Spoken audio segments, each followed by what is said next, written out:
Hey everyone, and welcome back to edritt. In this lecture, we are gonna study how we can convert a decimal number system into an octal or an hexadecimal number system. Basically, we'll directly jump to the examples and try to understand how we can do that. So, without wasting our time, let's start that conversion. So, I'll take the same example and then convert it into both the octal and the decimal number format. So, let's take this example of 786 base 10. And firstly, I'm asked to convert this into octal number system, and then I'm asked to convert this to hexadecimal number system. I have to follow the same procedure. What was the procedure? The procedure was to have this 786 over here and put the radix of the number system which you want to convert this decimal number system. So that is 8, right? You have to start the successive division over here. So this will be 9, and then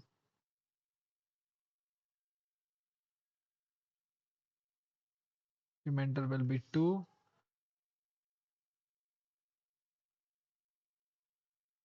remainder will be 2,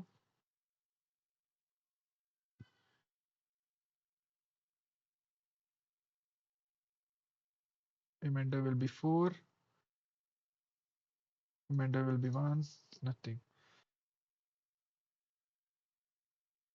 Now we have to go downside up, so that will be 1422 base 8. So we have converted this 786 decimal number into the equivalent octal number. Now we'll try to convert this in hexadecimal format. So I'll have this 786 and the radix which we want to convert into 16. So we'll use 16 to do that successive divisions. If I divide 786 by 16, that comes up as 49, and the remainder is 2. And then if I again divide it, 3 and remainder is 1. If I again divide it, 0 and remainder is 3. Now I again have to go downside up. So the number will be 312 base 16. So we have converted this 786 in both octal format as well as the hexadecimal format.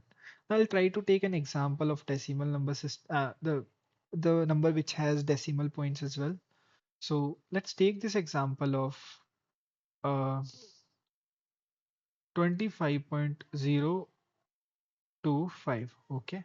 So this 25 is something which you can convert. We'll focus on 0 to 5 and we will try to convert it into the octal format. So this is something which you have to do yourself. This is something which I'll try to do.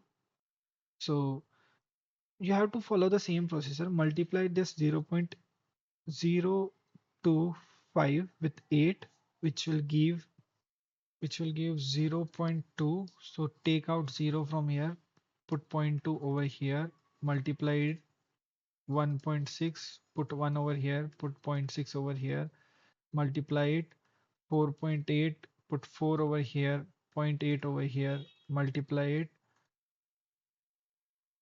6.4, put 6 over here, 0 0.4 over here, multiply it 3.2, put 3 over here, 0 0.2 over here, multiply it, and you see the same format has started, right? So 1.6 you again will put here, and then it will go so on. It will go so on like this. We have to do upside down approach for this, and it will be 0.14631 after the points, and whatever you have calculated will come over here. This will be the octal equivalent of this number. So this is all for this lecture. Thank you for watching this video, and I hope that I'll see you in the next one.